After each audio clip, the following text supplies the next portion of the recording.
Bienvenue sur French Made Easy, le français facile. La détective Laura Collins venait juste d'arriver dans le petit village paisible de Willowbrook.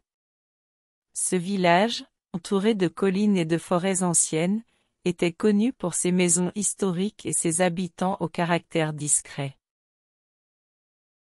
Laura, qui venait d'une grande ville agitée, était impatiente de commencer une vie plus calme ici. Elle pensait que ce serait un changement, un retour à la tranquillité, loin des crimes et du stress de la ville. Mais un soir d'automne, alors que le ciel était couvert de nuages sombres et que la pluie tombait doucement, Laura reçut un appel urgent de la famille Reed, une famille aisée du village.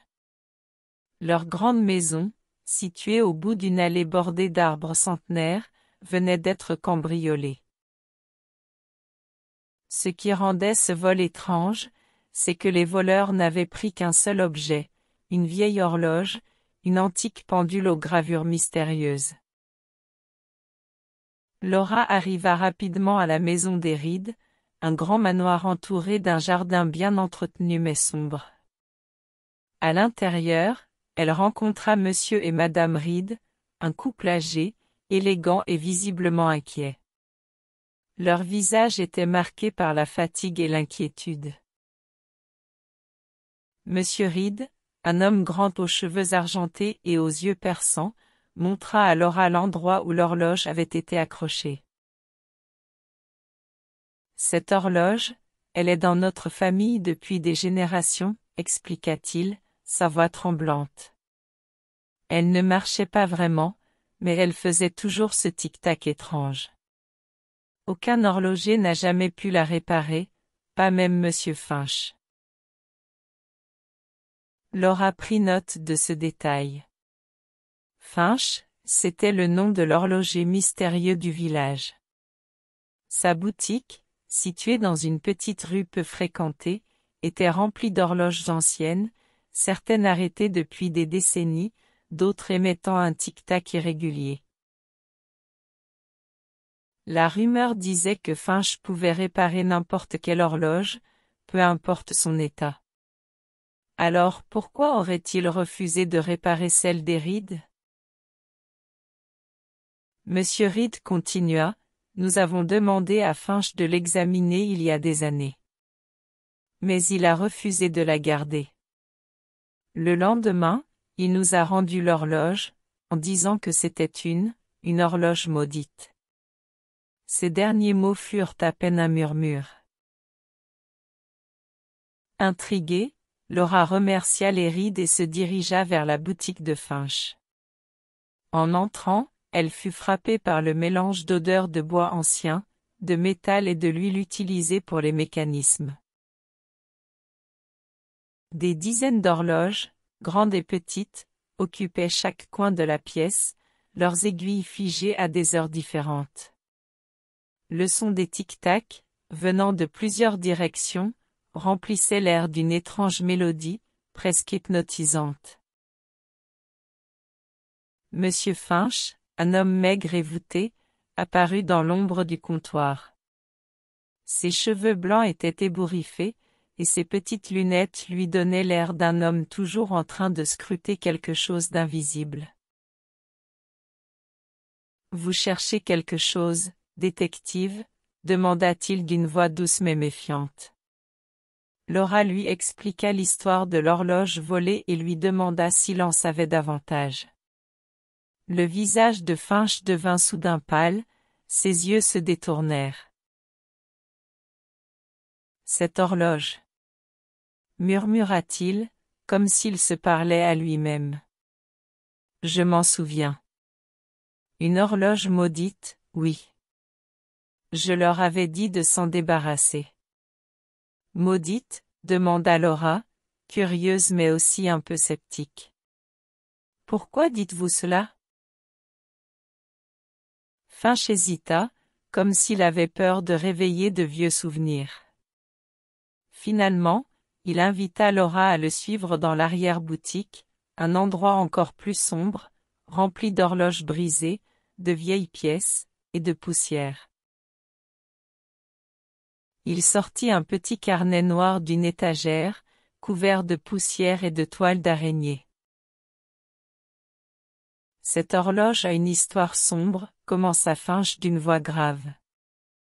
Elle appartenait à un homme nommé Thomas Green, il y a plus de 100 ans. On disait que cette horloge pouvait montrer l'avenir, qu'elle bougeait seule chaque nuit à minuit, ses aiguilles tournant en arrière. Mais chaque personne qui a possédé cette horloge a connu une fin terrible. Laura écoutait, captivée et un peu effrayée par cette histoire.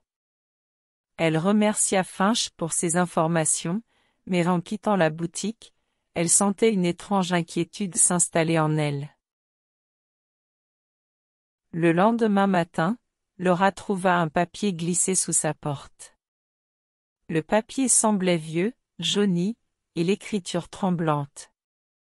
Le message disait « Quand l'horloge sonne minuit, le passé devient le présent ». Ces mots tournaient dans son esprit toute la journée. Elle décida de retourner chez les Reed le soir même, pour voir si quelque chose se produirait à minuit. Cette nuit-là, Laura arriva chez les Reed. Monsieur et Madame Reed l'attendaient, visiblement nerveux. Mais il y avait une autre personne dans le salon. C'était leur fils, Thomas, qu'elle n'avait jamais rencontré. Thomas était un homme d'une trentaine d'années, avec un regard intense. Il expliqua qu'il était revenu au village car il pensait que l'horloge avait un lien avec un secret de famille, quelque chose de mystérieux qu'il devait comprendre. « Je pense que cette horloge cache quelque chose d'important, » murmura Thomas. « Peut-être un souvenir oublié, quelque chose que notre famille doit affronter. » Quand minuit approcha, Laura, les Reed et Thomas se tinrent près de l'espace vide sur le mur, là où l'horloge avait été accrochée avant d'être volée. Tout à coup, un tic-tac faible résonna dans la pièce. Le son devint plus fort, comme si une horloge invisible était encore présente. Puis, sans prévenir, un silence étrange envahit la pièce, un silence lourd, rempli de tension. Soudain, une voix douce mais glaciale se fit entendre, murmurant un nom, Thomas. Tout le monde se tourna vers Thomas, qui semblait pétrifié. La voix répéta son nom, plus fort cette fois, Thomas. Thomas recula, comme pour échapper à cette voix invisible. Puis, le mur devant eux sembla se déformer, et, dans un tourbillon de lumière étrange, l'horloge disparut réapparut, ses aiguilles tournant à l'envers de plus en plus vite.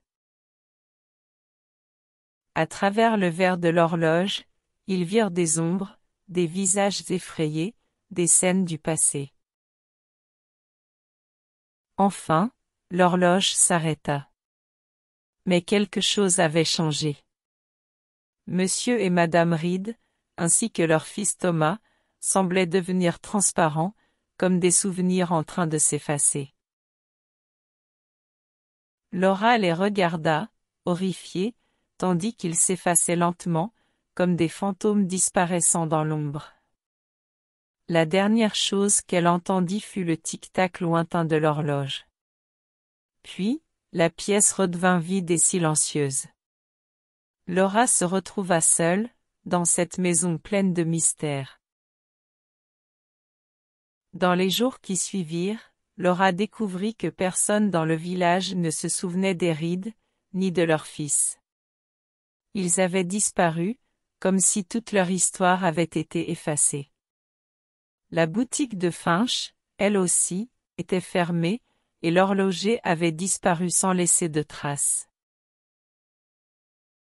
Chaque nuit, Laura restait éveillée, écoutant le silence de sa chambre. Parfois, elle croyait entendre un tic-tac lointain, comme si le temps lui-même portait le souvenir des Reed et de leur horloge maudite. Elle savait que quelque part, cette horloge continuait de tourner, transportant avec elle le passé, le présent, et peut-être, le destin de ceux qui osaient s'en approcher. Merci d'avoir regardé. Si vous avez aimé cette histoire et que vous souhaitez en découvrir d'autres, n'oubliez pas de liker la vidéo, de vous abonner à la chaîne et d'activer la cloche des notifications pour ne rien manquer. Dites-nous en commentaire ce que vous avez pensé de l'histoire, et restez connectés pour plus de contenu passionnant. À très bientôt.